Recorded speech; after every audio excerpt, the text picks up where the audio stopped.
Welcome to the lecture series of unit 5 amplifiers and oscillators. ಇವತ್ತಿನ ದಿವಸ session 42 crystal oscillator, ಆಮೇಲೆ ಅದರದ್ದು working and ಪ್ರಿನ್ಸಿಪಲ್ಸನ್ನು ನೋಡೋಣ. ಇಲ್ಲಿ we are going to study crystal oscillator. So crystal oscillator ಬಗ್ಗೆ ನೋಡೋದಕ್ಕಿಂತ ಮುಂಚೆ ಟ್ರಾನ್ಸಿಸ್ಟರ್ ಕ್ರಿಸ್ಟಲ್ ಆಸಿಲೇಟರ್ ನೋಡೋಕ್ಕಿಂತ ಮುಂಚೆ ಇಲ್ಲಿ a feedback network is a crystal oscillator. So ಆ crystal oscillator actually how it works, ಏನು ಪ್ರಿನ್ಸಿಪಲ್ ಅನ್ನೋದನ್ನು ನೋಡೋಣ. Okay, so we all know some of the naturally available crystals like Rochelli salt, quartz and tourmaline, etc. So ಈ quartz ಕ್ರಿಸ್ಟಲ್ಸ್ದು property ಏನಪ್ಪ ಅಂತಂದರೆ they exhibit ಪೀಝೋ electric effect. ಏನದು ಪೀಝೋ electric effect ಅಂತಂದರೆ A quartz wafer ಅಂತಂದರೆ paper ಥಿಕ್ನೆಸ್ನಲ್ಲಿ ನಾನು ಆ ಕ್ರಿಸ್ಟಲನ್ನು cut ಮಾಡಿ ಅದು ಆ ಎಂಡ್ಸಿಗೆ ನಾನಿಲ್ಲಿ ಸಪ್ಲೈ ಕೊಡ್ತೇನೆ. ಓಕೆ, ಇಲ್ಲಿ ಡಿ ಸಿ ಸಪ್ಲೈ ಅಥವಾ ಫ್ರೀಕ್ವೆನ್ಸಿ ಎ ಸಿ ಸಪ್ಲೈಗೆ ನಾನು ಕೊಟ್ಟಾಗ it starts to vibrate. Okay, it starts to vibrate to the frequency of the applied A C voltage. So it is the inbuilt property of the quartz crystals. ಎಲ್ಲ ಅಲ್ಲ, ಕೆಲವೊಂದು crystals ಮಾತ್ರ ಈ ಥರ property exhibit ಆಗುತ್ತೆ. Rochelle salt, quartz and tourmaline. Okay, so this is known as piezo electric effect. ಇದ್ರ vice ವರ್ಸನ್ನು true. Okay, ಇಲ್ಲಿ ನಾವು ಯಾವ ಎ ಸಿ ಸಪ್ಲೈ ಕೊಟ್ಟಾಗ ಇದು ವೈಬ್ರೇಟ್ ಆಗುತ್ತೆ, right? Similarly if I vibrate this quartz crystal at a higher frequency, ನಾವು ಯಾವ ಫ್ರೀಕ್ವೆನ್ಸಿನಲ್ಲಿ ನಾನು ಇದನ್ನು ವೈಬ್ರೇಟ್ ಮಾಡ್ತೀನಿ ಎರಡು ಎಲೆಕ್ಟ್ರೋಡ್ಗಳ ಮಧ್ಯೆ, then it produces the same frequency voltage, vice versa ಹಾಗೆ. ಓಕೆ, ಬಟ್ ಇಲ್ಲಿ ನಾವಿಲ್ಲಿ ಎ ಸಿ ಅಪ್ಲೈಡ್ ವೋಲ್ಟೇಜನ್ನು ಕನೆಕ್ಟ್ ಮಾಡಿಬಿಟ್ಟು ವೋಲ್ಟೇಜ್ ಕೊಟ್ಬಿಟ್ಟು we vibrate this crystal. Okay, ಹಾಗೆ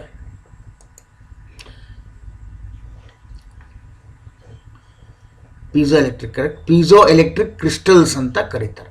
okay, quartz is most commonly used in crystal oscillators. ಯಾಕೆ ಅಂತಂದರೆ it have high mechanical strength and simplicity of manufacture. Quartz crystal can be cut into different ways. Crystal cut perpendicular to the x-axis is X-cut crystals, whereas X-cut perpendicular to y-axis is known as Y-cut crystals, and piezoelectric properties of crystal depends upon its cut. Okay, so this is the working principle. Okay, so this is the AC applied AC voltage. This is the crystal starts to vibrate. The vibration the frequency of vibration is given by K by T, where K is a constant that depends on the cut and the T is the thickness of the crystal. Okay, so ಈ K ಏನಿದೆಯಲ್ಲ it is A constant. ಯಾವ X ಕಟ್ಟೋ Y ಕಟ್ಟೋ ಆಮೇಲೆ quartz ಯಾವುದು ರೂಬಿನು ಟಾರ್ಮಲಿನ್ನು ಅದ್ರ ಮೇಲೆ the K factor depends, constant ಅದು. ಓಕೆ, ಆ್ಯಂಡ್ ಈ ಥಿಕ್ನೆಸ್ ಏನಿದೆಯಲ್ಲ ಇದು ನಾನು ಎಷ್ಟು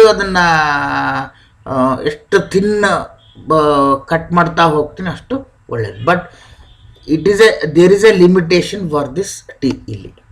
ಓಕೆ, ಎಷ್ಟು ಥಿನ್ ಮಾಡ್ಬೋದು, at the maximum it has its own limitations. ನಾವು ಜಾಸ್ತಿ ಮಾಡಲಿಕ್ಕೆ ಹೋದರೆ crystal may break. Okay, so ಹೀಗಾಗಿ ದಿಸ್ ಥಿಕ್ನೆಸ್ ಏನಿದೆಯಲ್ಲ of the cut is the main limitation. This puts the limit to the frequency of output. But ಯಾವ range, the frequency between 25 kHz to 5 MHz ವರೆಗೂ ನಾನು I can obtain the frequency of the output. 5 MHz ವರೆಗೂ ನಾನು generate ಮಾಡ್ಬೋದು. Okay, so using this concept ನಾವೇನು ಮಾಡ್ತೀವಿ ಅಂದರೆ ಇಲ್ಲಿ ಟ್ರಾನ್ಸಿಸ್ಟರ್ ಕ್ರಿಸ್ಟಲ್ ಆಸಿಲೇಟರ್ನಲ್ಲಿ ಹಾಗೆ ಆರ್ ಸಿ ಫೇಸ್ ಶಿಫ್ಟ್ನಲ್ಲಿ ನಾವು ಯೂಸ್ ಮಾಡ್ದಂಗೆ ಆರ್ ಸಿ ನೆಟ್ವರ್ಕ್ ಯೂಸ್ ಮಾಡಿದ್ವಿ. ಅಲ್ಲಿ ಆರ್ ಸಿ ನೆಟ್ವರ್ಕ್ ಯಾಕೆ ಯೂಸ್ ಮಾಡಿದ್ವಿ? To produce another 180 degree phase shift. As transistor the original transistor amplifier will provide 180 degree phase shift. ಅದನ್ನೇ feedback through R C network ಕೊಟ್ಟು 180 ಅಲ್ಲಿಗೆ 360 degree round the loop ಮಾಡಿದ್ವಿ. ಅದೇ ಥರನೇ ಇಲ್ಲಿ we are going to use ಇಲ್ಲಿ L C network ಗೊತ್ತು ನಮ್ಗೆ, L C tank circuit, right? ಅದೇ ಥರನೇ ಇಲ್ಲಿ ಯೂಸಿಂಗ್ ಏನು divided L C tank network C1 C2 ಇಲ್ಲಿ ಮಧ್ಯದಲ್ಲಿ ನಾನು ಬ್ರೇಕ್ ಮಾಡ್ತೀನಿ, ರೈಟ್? ಪ್ಯಾರಲಲ್ ಮಾಡಿ ಇಲ್ಲಿ 2, ರೈಟ್? ಸೊ ಇಲ್ಲಿ I am going to use the instead of inductor I am going to use the crystal oscillator as an element of the tank circuit. So a crystal oscillator and the capacitors combination, parallel capacitors work as the tank circuit. Okay, and this is the feedback network.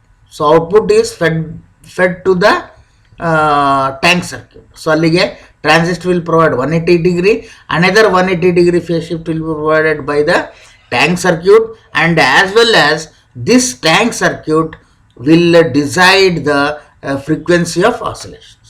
ನನಗೆ ಯಾವ frequency of output ಬೇಕು ಅನ್ನೋದು decide ಮಾಡೋದು this crystal tank circuit. Okay, so in this tank circuit uses 2 capacitors and a crystal oscillator used as an inductor instead of inductor. Okay, so this is called as Pierce crystal oscillator anta karitare, right? So 2 capacitors C1 and C2 required in the tank circuit along with crystal as indicator are used. Resistances R1 and R2, as we all know that it is a ಏನದು bias ಕೊಡುತ್ತೆ, voltage divider bias. And R E ಏನಿದೆಯಲ್ಲ, it is the D C bias. Okay, emitter resistance ಅಂತ ಕರಿತೀವಿ. C this is emitter capacitance, bypass capacitor use ಮಾಡ್ತೀವಿ, right? And R F choke ಇಲ್ಲಿ use ಮಾಡ್ತೀವಿ. This choke ಯಾಕೆ ಅಂದರೆ it provides isolation between A C and D C operation. ಈಗ the property of inductor ಏನಿಲ್ಲಿ, it blocks AC and allows DC. ಸೊ ಈಗ ಇಲ್ಲಿ ನೋಡಿ, ಇಲ್ಲಿ ಈ ಪೋರ್ಷನ್ ಏನಿದೆಯಲ್ಲ, this is D C portion. ಇಲ್ಲಿ ಚೋಕ್ ಕಾಯಿಲ್ ಇದೆ, ಚೋಕ್ ಕಾಯಿಲ್ ಕೆಳಗಡೆ ಇಲ್ಲಿ ಈ ಟ್ರಾನ್ಸಿಸ್ಟರ್ ಸರ್ಕ್ಯೂಟ್ ಇದೆ. ಈ ಟ್ರಾನ್ಸಿಸ್ಟರ್ ಸರ್ಕ್ಯೂಟ್ ಏನಪ್ಪ ಅಂತಂದರೆ ಇಟ್ ವರ್ಕ್ಸ್ ಆನ್ ಓನ್ಲಿ, ಇಲ್ಲಿ ಏನಪ್ಪ ಅಂತಂದರೆ ಎ ಸಿ ಸಿಗ್ನಲ್ಸ್ ಓಡಾಡ್ತಾ ಇರ್ತವೆ. ಇಲ್ಲಿ we have only D C supply. So ಇಲ್ಲಿ these A C oscillations are very high oscillations. So ಇದು ಡಿ ಸಿ ಸೋರ್ಸ್ಗೆ ಇಂಟ್ರ್ಯಾಕ್ಷನ್ ಆಗಿಬಿಟ್ಟು ಡಿ ಸಿ ಸೋರ್ಸ್ ಹಾಳಾಗಬಾರ್ದು, ಡ್ಯಾಮೇಜ್ ಆಗುತ್ತೆ. ಸೊ ಅದಕ್ಕೆ ನಾನು ಐಸೋಲೇಟ್ ಮಾಡಬೇಕು. ಸೊ ಅದು ಐಸೋಲೇಟ್ ಮಾಡಲಿಕ್ಕೆ ಇಲ್ಲಿ ಮಧ್ಯದಲ್ಲಿ ಏನು ಮಾಡ್ತಾರೆ ಅಂದರೆ ಆರ್ ಎಫ್ ಚೋಕ್ ಯೂಸ್ ಮಾಡ್ತಾರೆ. ಈ ಆರ್ ಎಫ್ ಚೋಕ್ ಏನಪ್ಪ ಅಂದರೆ ಈ ಫ್ರೀಕ್ವೆನ್ಸಿ ಆಫ್ ಆಸಿಲೇಷನ್ಸ್ ಎಷ್ಟಿರ್ತಾವೋ ಆ ಫ್ರೀಕ್ವೆನ್ಸಿ ತನಕ ಬ್ಲಾಕ್ ಮಾಡೋಂಥ ಒಂದು ಆರ್ ಎಫ್ ಚೋಕನ್ನು ಡಿಸೈನ್ ಮಾಡಿ ಇಲ್ಲಿ ಹಾಕ್ತಾರೆ. ಇಲ್ಲಿ ಹಾಕಿದಾಗ ಏನಾಗುತ್ತೆ, ಇಲ್ಲಿ any oscillations, okay, oscillations in this portion of this circuit will be blocked by this R F choke. ಇನ್ನು ಡಿ ಸಿ, ನನಗೆ ಅಲ್ಲಿರೋ ಡಿ ಸಿ ಇಲ್ಲಿಗೆ ಬರಬೇಕು. So naturally it allows D C. So ಇಲ್ಲೇನು ತೊಂದರೆ ಆಗೋದು. ಸೊ ಈ ಥರ ಆರ್ ಎಫ್ ಇದು ಚೋಕ್ ಆಗಲಿ ಆ್ಯಂಡ್ ಈವನ್ ಕೆಪಾಸಿಟರ್ಸ್ ಆಗಲಿ, ದೇ ಆರ್ ಯೂಸ್ಡ್ ಹಿಯರ್. ಇಲ್ಲಿ ನೋಡಿ, ಇಲ್ಲಿ ನೋಡಿ, this one capacitor, these are blocking capacitors R output capacitors ಅಂತ ಕರೀತಾರೆ, ಔಟ್ಪುಟ್ ಸ್ಟೇಜಲ್ಲಿ ಮತ್ತು ಇನ್ಪುಟ್ ಸ್ಟೇಜಲ್ಲಿ. ಇದೇನು ಮಾಡುತ್ತಂದರೆ ಇಲ್ಲಿ ಡಿ ಸಿ ಏನೇ ಇದ್ದರೂ ಕೂಡ ಔಟ್ಪುಟ್ಟಿಗೆ ನನಗೆ ಬರಬಾರ್ದು, ಓನ್ಲಿ ಎ ಸಿ ಆಸಿಲೇಷನ್ಸ್ ಮಾತ್ರ ನನಗೆ ಔಟ್ಪುಟ್ಟಿಗೆ ಕಾಣಬೇಕು. ಸೊ ಅದಕ್ಕೆ it allows A C but blocks D C. ಏನೇ ಡಿ ಸಿ ಇದ್ರೂ ಕೂಡ ಈ ಡಿ ಸಿ ಇಲ್ಲೇನು ಬರುತ್ತಾ, that D C will be corresponding to this transistor circuit ಮಾತ್ರ. ಅದು ಏನೋ ಬಯಾಸಿಂಗ್ ಆಗಬೇಕು, ನನಗೆ ಇದು ಫಾರ್ವರ್ಡ್ ಬಯಾಸ್ ಆಗಬೇಕು, ಔಟ್ಪುಟ್ ಸರ್ಕ್ಯೂಟ್ ರಿವರ್ಸ್ ಬಯಾಸ್ ಆಗಬೇಕು. That is the working principle of a transistor. ಆ ನಿಟ್ಟಿನಲ್ಲಿ ಡಿ ಸಿ ವೋಲ್ಟೇಜಸ್ ಇಲ್ಲಿ ವರ್ಕ್ ಆಗಬೇಕು. ನನಗೆ ಔಟ್ಪುಟ್ನಲ್ಲಾಗಲಿ ಇನ್ಪುಟ್ನಲ್ಲಾಗಲಿ ನನಗವು ಡಿಸ್ಟರ್ಬ್ ಮಾಡಬಾರ್ದು. This is the main concept here. So ಹೀಗಾಗಿ ಡಿ ಸಿ ಔಟ್ಪುಟ್ಗಳನ್ನು ಟ್ರಾನ್ಸಿಸ್ಟರ್ ಸರ್ಕ್ಯೂಟಿಗೆ ಮಾತ್ರ ಸೀಮಿತವಾಗಿಡಲು we are going to use blocking capacitors or input and output capacitors.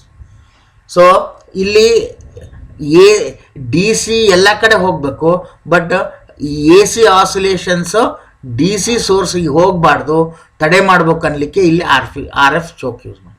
So these are blocking elements. ಇಲ್ಲಿ ಚೋಕ್ ಆಯಿತು, these input output capacitor they play similar role and very important role in any amplifier circuit ಆಗಲಿ oscillator circuit ಆಗಲಿ, they play important role here. Okay, so bypass capacitor, C is the bypass capacitor, choke isolation between AC and DC operation. C1 and C2 are the coupling capacitor, coupling or blocking capacitors. The resulting circuit frequency sets the series resonant frequency of the crystal. Illi series resonance create agutte. The change in the supply voltage, temperature agli, transistor parameters agli, no effect on the circuit operating conditions, hence good frequency stability is obtained.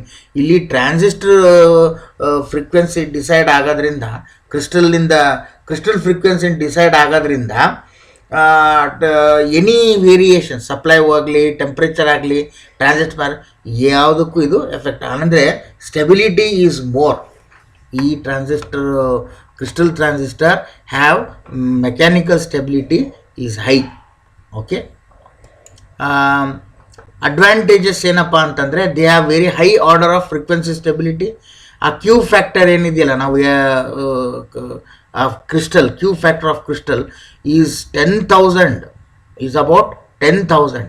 ಇದು only of 100 in LNC tank circuit. So L C tank ಸರ್ಕ್ಯೂಟ್ನಲ್ಲಿ ತೊಗೊಂಡಾಗ this Q factor is only about 100, in the order of hundreds, but illi it is 10,000. okay, and disadvantages ಅಂದರೆ ಫ್ರಗೈಲ್. ಯಾಕಂದರೆ ಅದು ಎಷ್ಟು ತಿನ್ ಮಾಡ್ತಾ ಹೋಗ್ತೀನಿ ನಾನು, ಅದರದ್ದು ಫ್ರಗೈಲ್ ನೇಚರ್ ಜಾಸ್ತಿ ಆಗ್ತಾ ಹೋಗುತ್ತೆ, ಡ್ಯಾಮೇಜಸ್ ಆಗೋ ಚಾನ್ಸಸ್ ಜಾಸ್ತಿ ಇರುತ್ತೆ, ರೈಟ್. ಆ್ಯಂಡ್ ಲೋ ಪವರ್ ಸರ್ಕ್ಯೂಟ್ಗೆ ಇದು ಯೂಸ್ ಆಗುತ್ತೆ. 5 amp maximum 5 volts or 12 volts ಅಷ್ಟೇ. Frequency of oscillations cannot be changed appreciable. ಯಾಕಂದರೆ ಕ್ರಿಸ್ಟಲ್ ಕಟ್ಲಿಂದ ಹೋಗುತ್ತೆ. ಸೊ ಎಷ್ಟು ನಾನು ಥಿಕ್ನೆಸ್ ಮಾಡುತ್ತೆ ಅದ್ರ ಮೇಲೆ ಹೋಗುತ್ತೆ. ಸೊ ಕ್ರಿಸ್ಟಲ್ ಏನೋ ಒಂದು ಲಿಮಿಟ್ ಇರುತ್ತೆ, right. The thickness of the crystal puts the limit to the frequency of oscillations. Okay, okay. So this is about the transistor oscillator using crystal oscillator as the feedback. So ಇಲ್ಲಿ ನಾವು ನೋಡಿದಂಗೆ the transistor will provide 180 degree and another 180 degree phase shift is provided by the crystal tank circuit. Okay, so it fulfills the condition of the oscillator circuit. About 360 degree, zero phase shift, right, for positive feedback to the circuit. Okay, thank you.